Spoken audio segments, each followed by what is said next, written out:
I want to thank Bob Heyer, who made me aware of this woman's singing.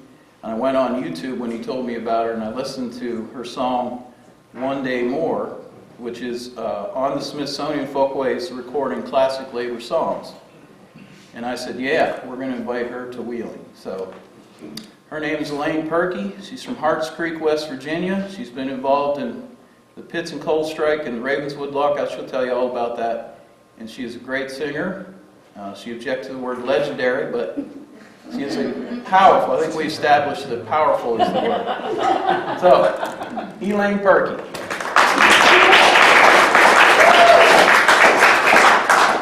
These children, one of these days they might grow up and know what they're talking about. No need to hurry. Tell it in the country, tell it in the town. Miners down in Mingo laid their shovels down. We won't pull another pillar, load another ton, or lift another finger to the union we have won. Stand up, boys, let the bosses know. Turn your buckets over, turn your lanterns low. Fire in our hearts and fire in our soul, but there ain't gonna be no fire in the hole.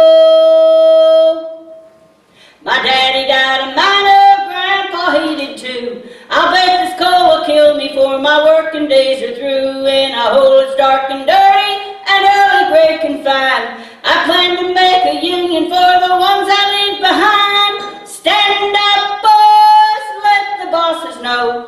Turn your buckets over, turn your lanterns low. Fire in our hearts and fire in our soul, but there ain't gonna be no fire in the hole.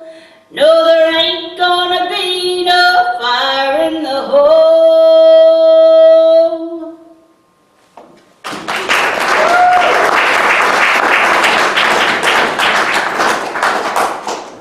Thank you. Somebody told me the other day you can't go wrong with Loretta Lynn. Oh, yeah. I hope not. But I sing this song, but I'm not a coal miner's daughter. I'm the daughter of a railroad worker. My daddy worked on a railroad all his life, from the time he was 14 years old until he got too sick to work.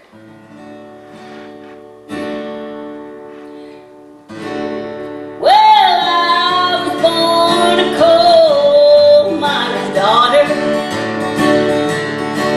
in a cabin down a hill in Butcher Holler. We were poor, but we had love. That's the one thing my daddy made sure of. He shoveled coal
guess I wrote. For my granddaughter, who has given me a great-granddaughter, and she's ever been as sassy as her mommy was back then. She could tell, this was in the days of the tape machines, and she could tell, she could hear that click when I'd push the button down on the cassette tape player, and she knew I was recording her. So she would stop doing whatever it was. I was trying to get her voice on tape, and she would just clam up, and she'd look at me and she'd go, and so I thought, you know how things are going to be different 20 years from now, how they're going to change, and what she's going to go through is going to be some of the same stuff that we were going through because of the Pittston strike, but it wasn't going to be exactly the same because we could see the changes in the labor movement already and in the coal industry, and we knew that it wasn't going to be the same. And so I wrote a song about it. Look back where I've been, see how I've progressed. I can be anything in this world I want to be. A doctor, a lawyer, or on the U.S. Mint. And if all the women would vote for me, I'd be president.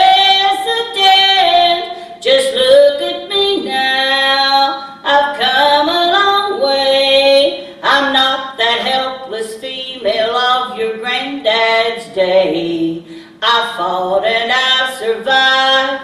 Move over, I've arrived. Work beside me or get out of my way. No longer will I be pushed aside by any man to get a job I deserve, same as he.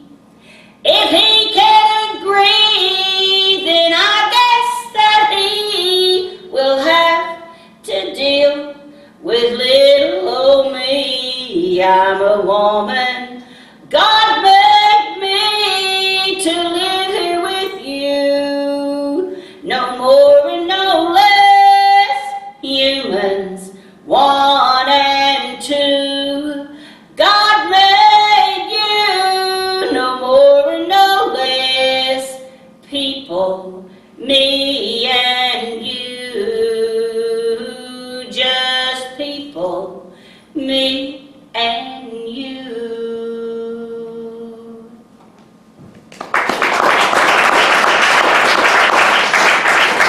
I've sung that to her since then, and she said, boy, was I that bad? I said, oh yeah. Yeah, he is a lot worse than that.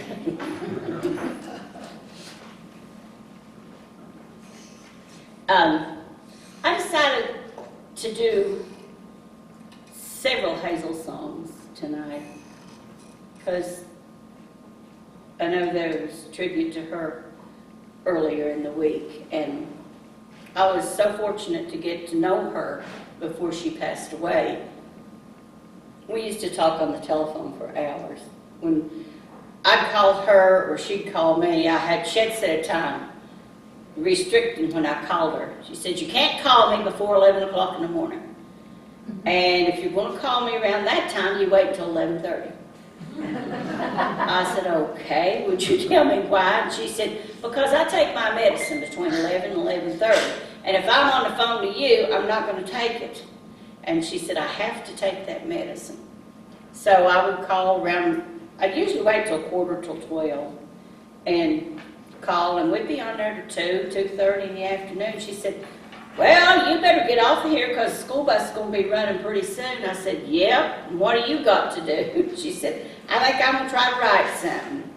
She told me, she said, if you ever write anything, if I ever hear of you writing anything and you throw it in the garbage, she said, I'm going to drive all the way from D.C. to West Virginia just to kick your...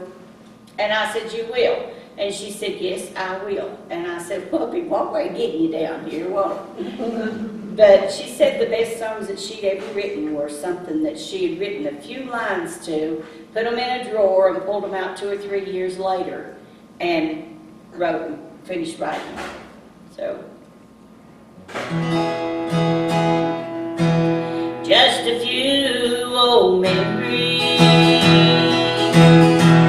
slipped in through the door. Though I thought I'd closed it so tightly before, I can't understand it. Why it should bother my mind, for it all belongs to another place and time. Just a few old keepsakes way back on the shelf. No, they don't mean nothing. Why, I'm surprised that they're left just a few old love letters with the edges all brown, and an old faded picture I keep turned upside down. Just a few old memories that go way back in time. Well, I can hardly remember. I don't know why I'm crying. I can't understand it. Why I'm surprised at myself. First thing tomorrow morning, I'll clean off that shelf. Just a few old keepsakes way back on the shelf. No, they don't mean nothing. Why, I'm surprised that they're left just a few old love letters with the edges all brown, and an old faded picture I keep turned upside down,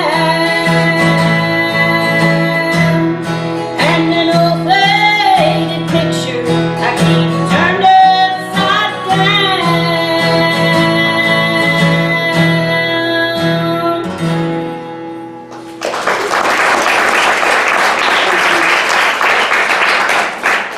This is another one that I wrote. I like to write songs a cappella because that's just a good way to get a message across.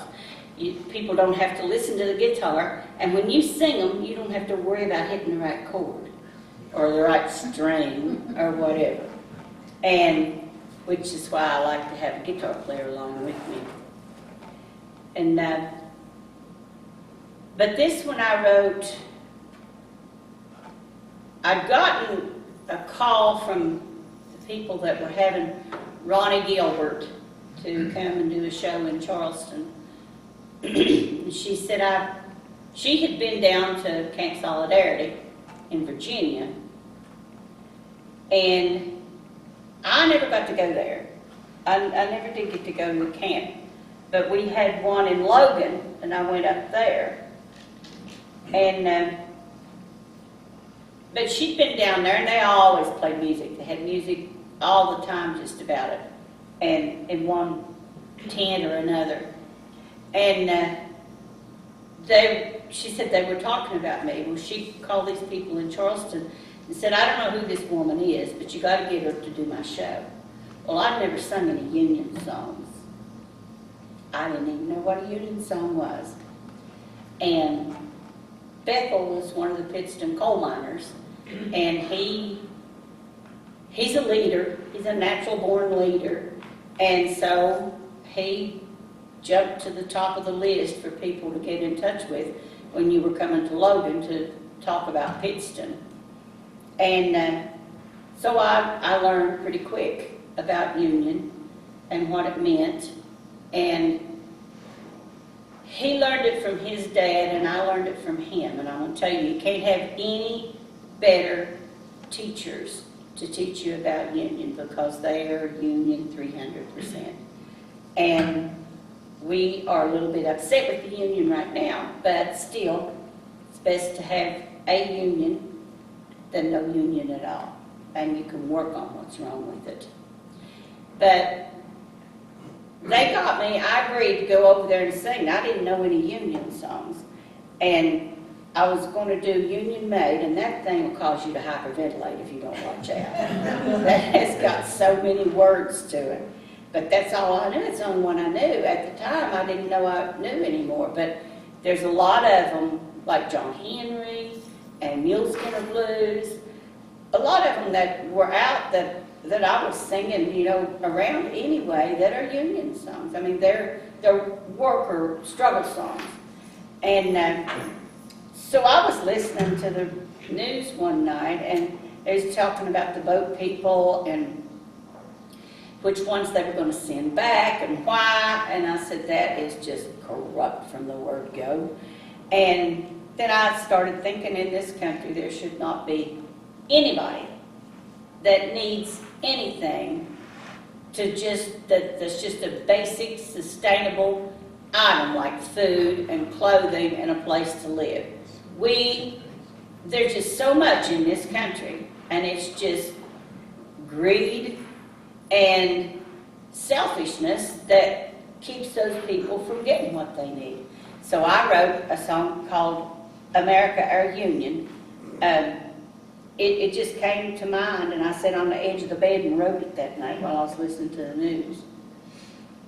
And it was about what we were going through, and just telling people to get off your butt and on your feet and get to work and get us what we need, because that's all it takes. You just got to get together and make that one big effort and one big fist to be able to get things done. Our great and mighty union stands unbroken still today. It's helped us through hard times before. We know it's here to stay. America, America, please listen to our pleas. We want to work our union jobs. We just want to be free. The federal courts have been unfair with fines no one could pay. If this is just a labor strike, why can't they stay away? America, America, just open up your eyes. Their only creed is corporate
No? Do you need anything to drink? Hmm? Do you need anything to drink? You need some water? I got some sitting over here. Okay. You can't eat before I sing, and I can't drink water while I sing. And I'm not even a ventriloquist.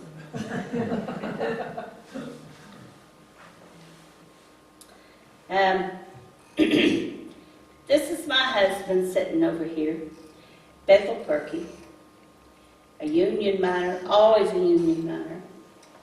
His dad was a union miner. And I don't know, your grandpa, he was too. It was in the real early days then. And, I mean, that, you just learn this stuff from them. And they all worked hard in the union. And he's the reason I got started doing this stuff, because we had to. I mean, it was time for the women to get out and start running their mouths and doing what they could do, because we could do a lot of things that the union men couldn't do, because they were bound by law and by union law, and we could go out and do little things that the leadership wouldn't let them do. I remember I used to call Mike, Mike Browning was the guy's name that took care of all of that stuff and made sure everybody crossed their T's and dotted their I's. And I called him one time and asked him if we could do this or that. I always got permission. He said, I wish you quit calling me. And I said, why? He said, you know by now what you can do and what you can't do. And let me tell you, there's not very much that you can't do. He said, you just can't say you're working for the union. And I said, okay, that works for me. So I didn't call him anymore. We didn't embarrass him either, because I didn't want to do that. You go to watching these work stoppages, you don't want to go out there, ball bats and everything else. Let the men do that if that's what they decide to do. But you gotta, just that same old story. You can get a whole lot, what is it, you can catch more flies with honey than you can with salt or something like that. Another Hazel song. I love Hazel's stuff. I just love singing Hazel's stuff. It gets hard to sing sometimes because she had a 1 in a million voice, only one. I mean, there's nobody else can sing like her. Only the lonely,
lady whose family is really musical. I saw a video of her. She comes from out of Kentucky. It's Jean Ritchie. And that family can play, I mean, they play the socks off of anything they pick up. And she talked about her life growing up and all of her family and her kids and her brothers and everybody, I guess, in the whole family could sing and play and do something with music. And she wrote a song called The West Virginia Mine Disaster. I'm going to get it for you now. See how I don't like playing this thing? Say, did you see him going? It was early this morning. He passed by your houses on his way to the coal. He was tall, he was slender, and his dark eyes so tender. His occupation was mining, West Virginia his home. Well, it was just before 12, I was feeding the children. Ben Mosley come running to bring us the news. Number 8 is all flooded, many men are in danger, and we don't know their number, but we fear they're all doomed.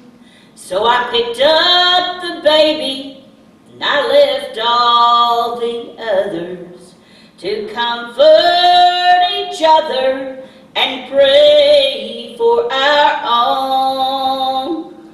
There's Timmy, 14, and there's John, not much younger. Their own time soon is coming to go down the black hole. Oh, if I had the money to do more than just feed them, I'd give them good learning, the best could be found. Then when they grow up, they'd be checkers and weighers, and not spend their time drilling in the dark underground.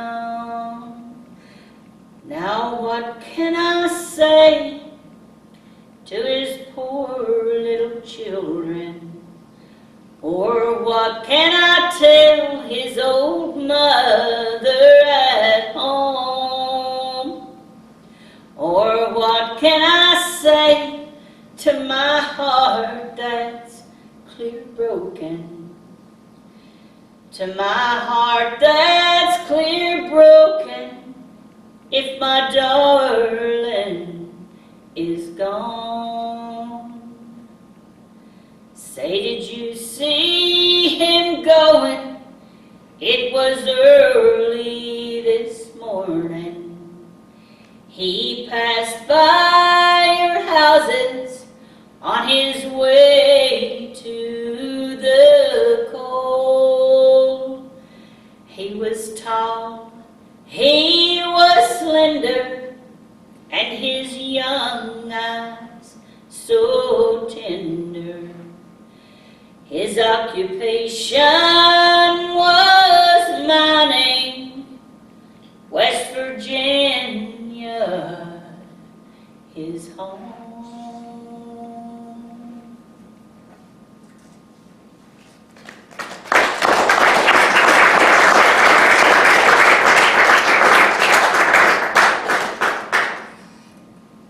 I was telling some of you earlier about our jackrock tree. We got a call from Rick Wilson one day to come to Ravenswood. They had gone into work, and the bosses told them they had an hour to clean their stuff out of their lockers and get out. And that started a 16-and-a-half-month lockout. Now, the difference in a strike and a lockout is A strike, you choose not to go to work. A lockout is you're locked out from your job. You can't go to work. They won't let you. And that's what they were involved in, was a lockout. But it was kind of like the same stuff at Pittston. We worked with them for a while, and they walked in one day in negotiations, and the company laid down their last best offer. They took it back, and they changed it, supposedly. And they walked back in, and they laid it down again, and it was the same thing they just took up a couple of weeks before. They hadn't changed anything. That split that town. It's still split because they brought in non-union workers, and half of them kept those guys' jobs. And we've stayed in contact with a few of them.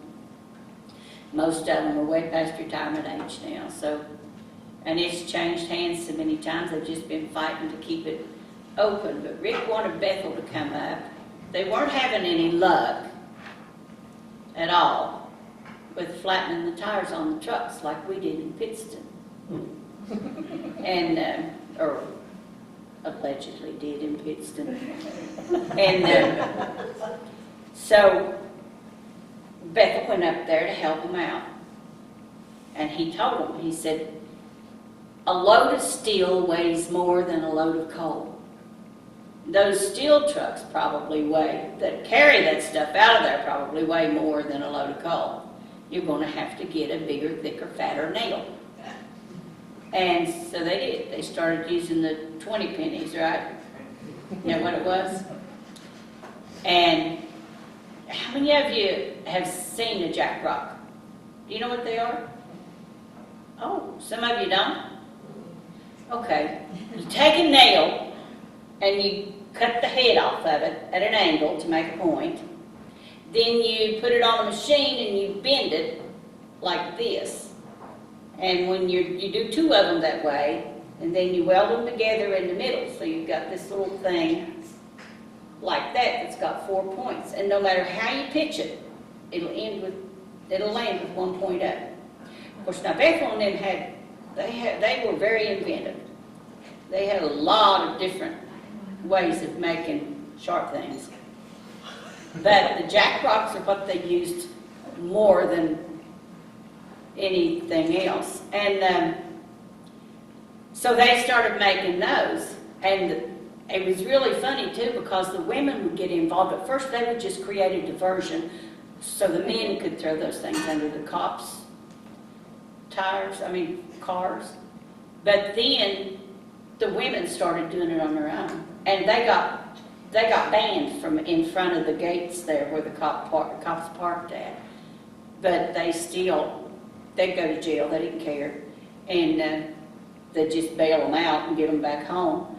And some of them would create the diversion. They'd get in a fight, or they'd accuse a cop of touching them in the wrong place or something, and saying something to them. And while they were arguing with them, the other ones would go around behind them, behind the cars and behind the cops, and throw those little things under the wheel. And naturally, the cops got flat tires from them. And that's all it ever did, except if you want to be real stupid, like that one picket boss up there that was at Bethel's picket site. It told them, don't jump off on which side or the other. I don't know which it was. It's salt and pepper. So he goes up there and gets on one of the bales of hay, and when the trucks started coming out, guess which side he jumped off on? Nail went straight through the middle of his foot, and he was on crutches for I don't know how long. But I said, that's not setting a very good example for the rest of the men up there. I mean, they told him where they were at, and that's what they would say. Has it been salt and peppered yet? And it was like yes or no. That meant were the jack rocks down like they were supposed to be. But I wrote a song. Rick called me and he said, nobody's ever written a song about a jack rock. And I said, okay, we'll see. So I couldn't sing it because it was too silly. I'd have never made it through it. And so I did a blues type thing and talked it. And Rick called it Talking Jack Rock Blues, and that's what it's ended up as.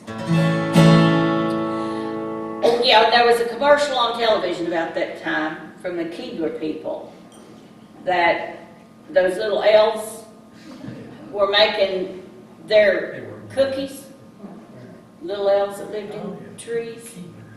And so I decided to put that in the song too, not about cookies though. Because there was first there was a $10,000 reward out for any information leading to the conviction of somebody, whoever was making those things. I don't know to this day who was making them. He won't tell me, because he knows I'll probably end up telling it to somebody and not even know who's telling it to. But anyway, then it went to 20,000. So I mean, they did a lot of damage, and they wouldn't flatten the tire right away. It never did a blowout. It just would go up in there and stay, and the air would slowly seep out. So a couple of miles down the road, the guys would have to pull over, and it would usually be away from any kind of gas station or anything where they could get help to fix that tire with. So they'd be down for a long time trying to get their tire fixed. But they were effective.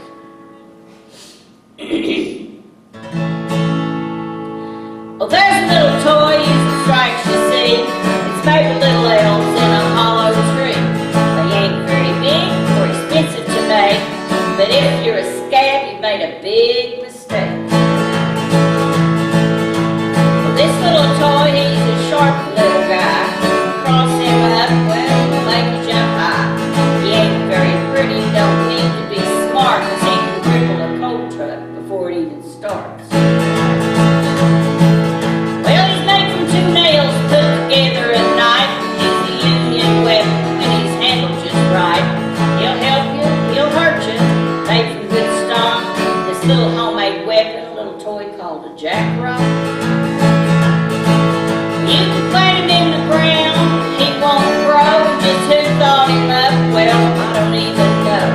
He just kind of lays there looking up at you, and if you haul on you, then he's gonna catch you. Now he's more dangerous than a loaded gun. You'll go to jail if you're caught using one, but the scabs shoot rifles and don't have to stop. But there's a big reward out for who's making them jack rocks. Now they ain't never caught him and they won't, you see. You can't catch little elves in a hollow tree, but you can catch scabs, and I'll bet you $1. If you showed him a jack rock, he'd jump and he'd holler.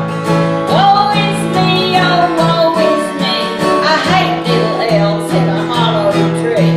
They're breaking the law and I wish they'd stop, 'cause I have nightmares about them jack rocks.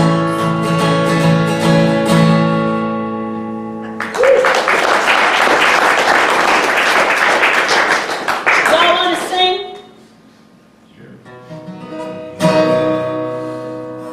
This land is your land, this land is my land. From California to New York Island, from the redwood forest to Gulf Stream water. This land was made for you and me. As I was walking that ribbon of highway, I saw above me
and me. This land was made for you and me. Woo! You did good. Usually I have to stop and say, no, no, no, no, no. My preschoolers can sing louder than that. But y'all did good. This is a song I wrote. It was really funny. Don West, I mean, everybody knows what a poet he was and what a great labor person he was.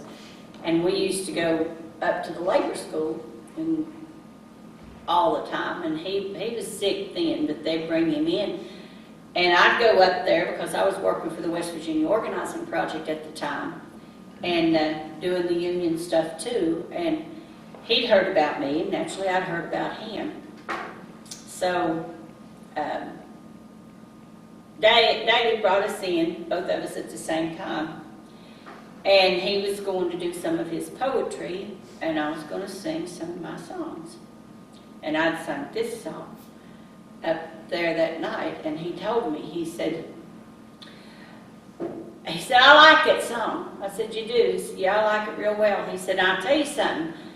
He said, I really like you singing that song. I said, well, I appreciate that. And he said, I don't like the style of music you sing, but I like what the song says. I said, well, Don, just between me and you and the fence post, I don't like poetry that don't rhyme either, but I respect what you've got to say. He said, that's fair enough. I mean, it's true. I don't like poetry that doesn't rhyme, unless somebody's singing it. But this is called If the Rich Paid Taxes.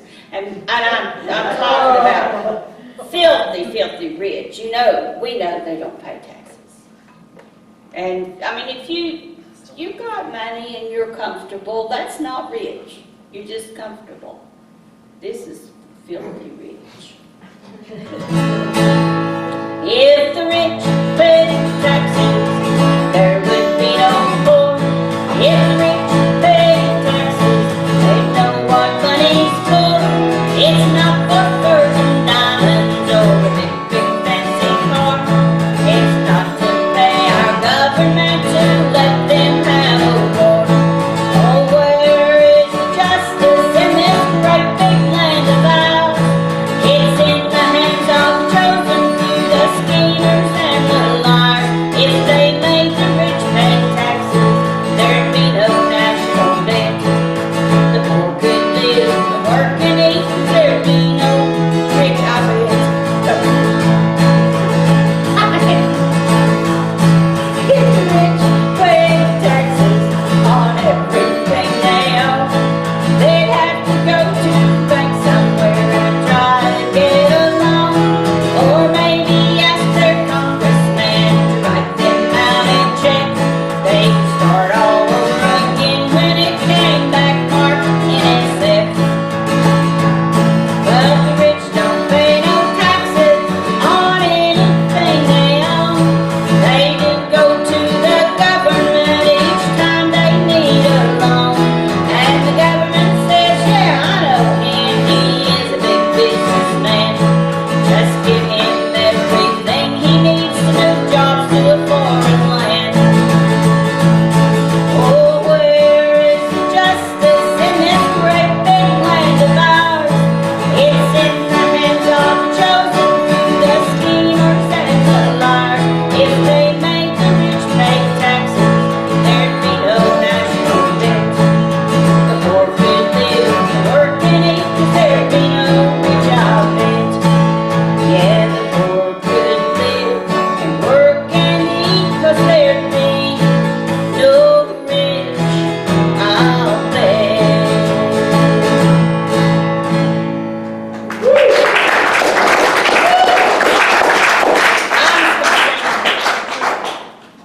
Couple more. What time is it anyway? 8 o'clock. Oh, I'm doing good. I might sing 3 more. Well, there's some just important things. I'll do 3 more and then I'll be done. This one was written for Larry, what was his last name? I'm getting tired, you can tell. He wanted me to write a song for him and his mountain, but he wanted me to use the name of his mountain in the song, and I tried for over a year. I said, Larry, I can't do that. And I said, because it's really, and I finally figured out why I couldn't do it. It was because it's not just about his mountain, it's about all of the mountains in West Virginia that are being torn apart because of extractive industry. Not just mining, but timbering and gas wells and all of that. And so it wasn't just about that. And I wrote all this but the last verse, and I couldn't figure out an ending for it. And I was on my way over they wanted me to come over to Coal River Mountain Watch and record it for these people coming in from out of Nashville. I said, but it's not done. They said, well, take whatever you've got. I said, okay, I'll take that deal. I'll go record it for you. Got over there, and there was 2 rooms they gave me. The choice of either of these rooms. One of them was the stock room, where they kept their paper and stuff, and the other was the bathroom. And the best sound was in the bathroom. Of course it was. And it had wood in it, and it had all of that bathroom stuff in it. So I recorded this in the bathroom at Coal River Mountain Watch. No, I don't play guitar now. In southern West Virginia, the place where I was born, there's something evil happening. There's something evil going on. They're tearing up our mountains. They're taking away our hills.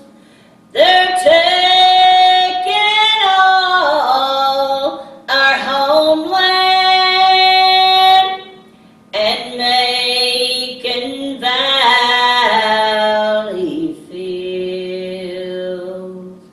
Oh, when will they stop this destruction? Oh, when will they ever leave? Just go back to where they come from. Let us live in our mountains and be free. Now we're the keepers of the mountains, as Larry Gibson has said. Love 'em, leave 'em, but I warn you, don't destroy them or leave them for dead. 'Cause we'll hunt you down like outlaws. We'll destroy you for what you are. Dirty, thieving murderers who buy and sell our law-making liars. Now the moral of my story, just listen to what I say. We'll protect our homes, our mountains. You can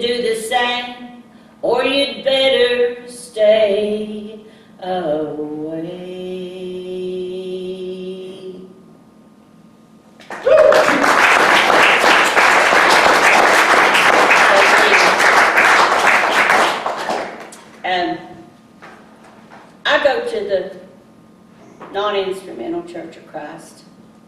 I guess it's the reason I like doing so much a cappella stuff.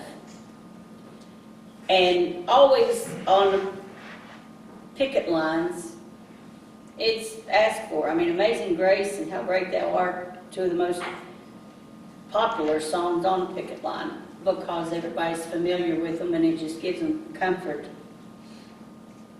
But what I'm going to sing for you now is a Squire Parsons song.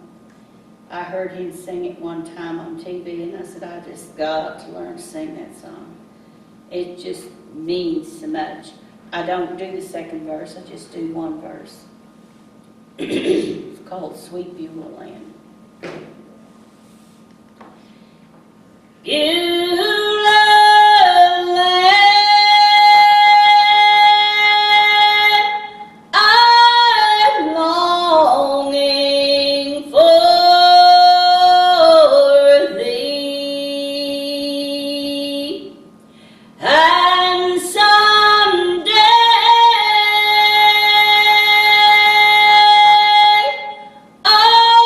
only I'll stay.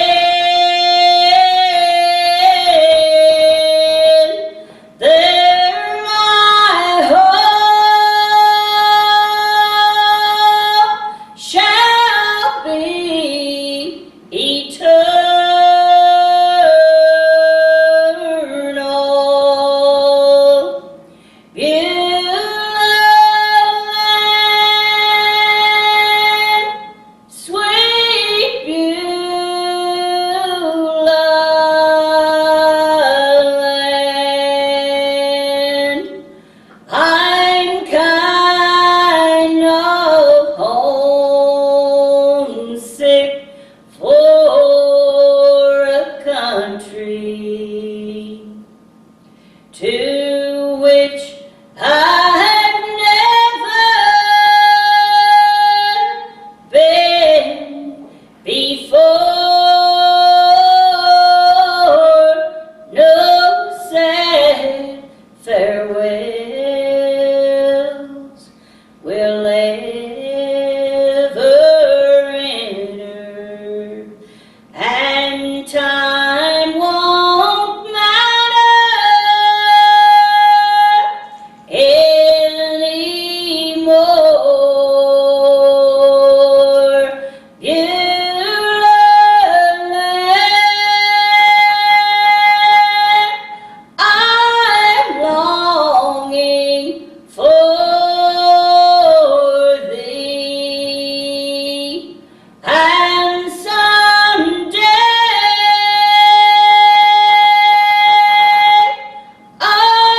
only I'll stand there. My hope shall be eternal.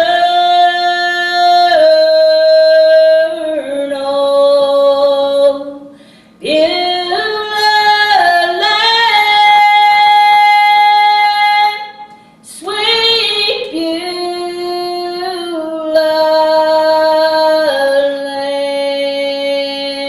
Land, there my hope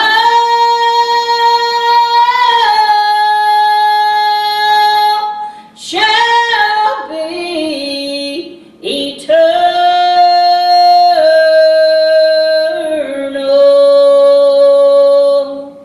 Beulah Land, sweet Beulah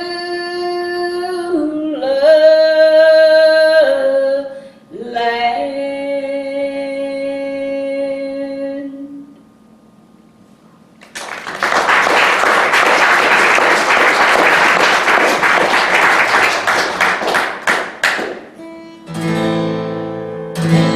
This is the one I wrote for Ravenswood for the lockout. We went up there and, like they said, it was just, they didn't know what to do. I mean, we didn't know how to tell them what to do. We just knew what we'd been through with Pittston. And they just, Rick Wilson called me and said they need a shot in the arm, and I think you're the person to give it to him. But he said, you need to write a song. I said, I don't know anything about that lockout. I don't know enough about it to write a song. He said, meet me in Logan and I'll give you the paperwork. Well, I met him in Logan. My car broke down when I went up there. Had to call Bethel to come and haul it home. But I got the paperwork and I studied about it, and I just wrote the song. I think it took like 12 and a half minutes. It was just there. And that's the way these things are that I write. And I've not written anything in years because I'm not involved in the labor movement other than just to talk to people on the phone and tell them, do things like this. And he's not out walking a picket line anymore. He's not able to. But people still call him and talk to him about it. And you know, it's just, once you do that stuff, you miss it when you don't get to do it anymore. Because I don't care how hard a labor struggle is, you get into it. And there's just, I mean, it gets in your blood. And you don't want it always to be there. But boy, if it comes down the pike, you're just ready to jump right on it. Because it creates friendships and camaraderie that is just not there with anything else. It creates a family and a closeness that you're beholden to them, and they are to you. It does create community and family, and that's the good thing about it. I'll do this one for you, and then I'll let you go home. It's called One Day More. And that's the whole thing. If you get into a labor dispute, and you know it's going to be fighting, you're going to be fighting for a while for what you want or what you need, and you go in there with the idea that you're not going to be there one day longer than the company is, you might as well turn around and go back home because they don't need you. They'll find somebody else that's more determined than you to actually stay there and work, because you have to know that you're going to be there one day longer. Longer was too hard for me to rhyme in a song, so I substituted more, one day more. That was a cheap shot, but I did it.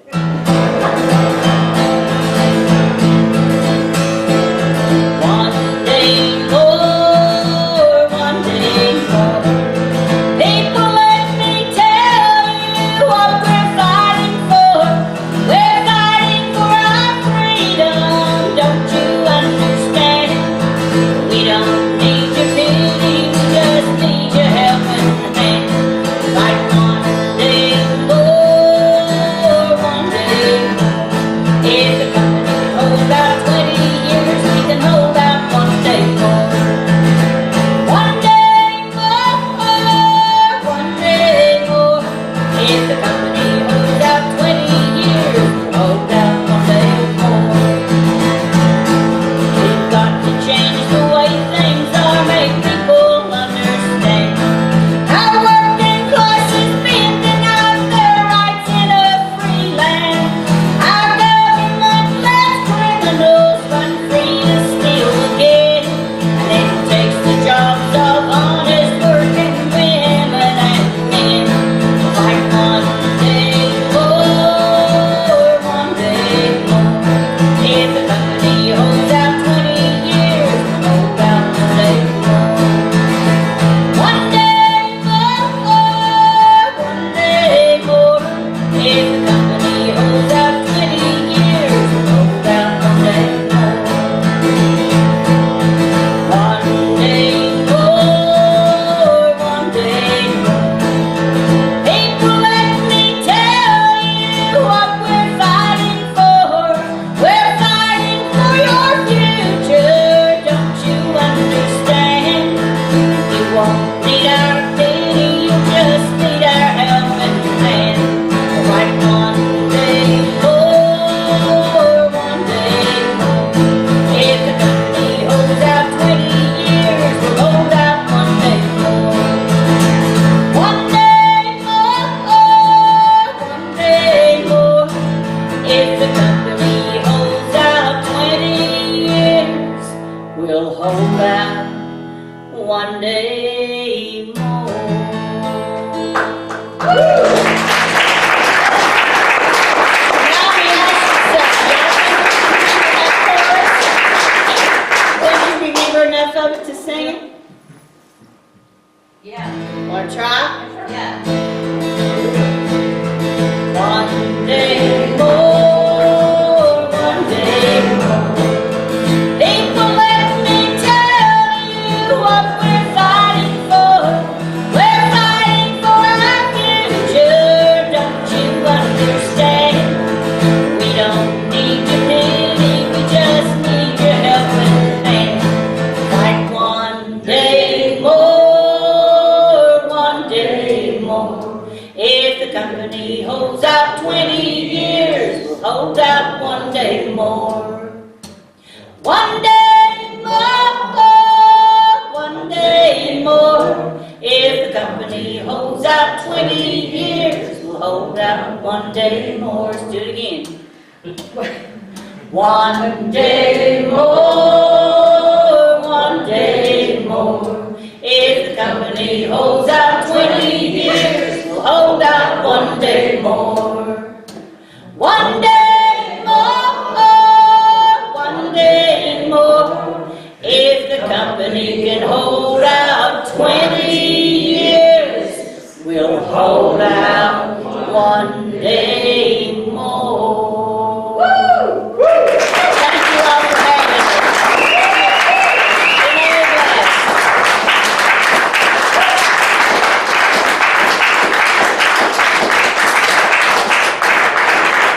Thank you.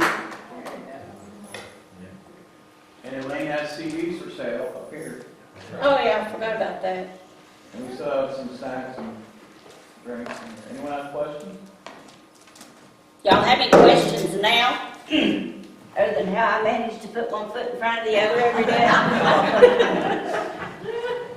So what, I want to know when you're going to write your next song. That's what I want to know. I don't know. These are troubled times.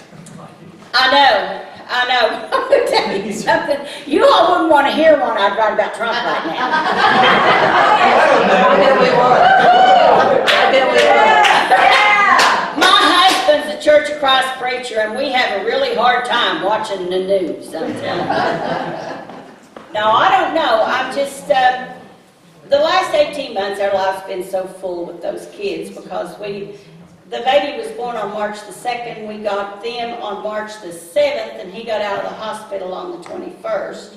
And he only weighed 4 pounds 6 ounces when we brought him home. He weighed 3 pounds 14 ounces when he was born. So we had like 5 different organizations walking through our door. We thought about putting a revolving door in, but then wintertime would come and we wouldn't be able to keep out the cold. So, but week before last, wasn't it?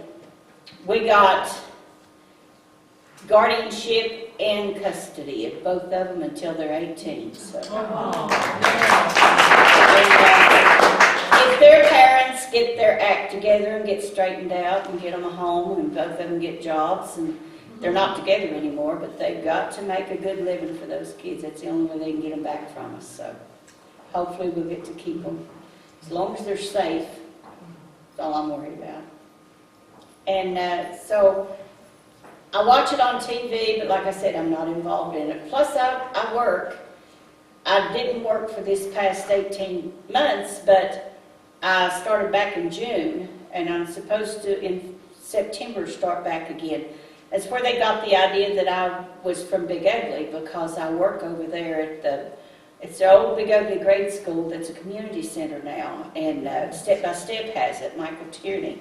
And they have programs over there for the children, after school programs. And one of them is me. I go over and teach them old mountain songs. That's what it's supposed to be, but it turned out to be a whole lot different. I mean, we did rock songs, 80s rock, we did We Will Rock You. They did good too. They did it real good.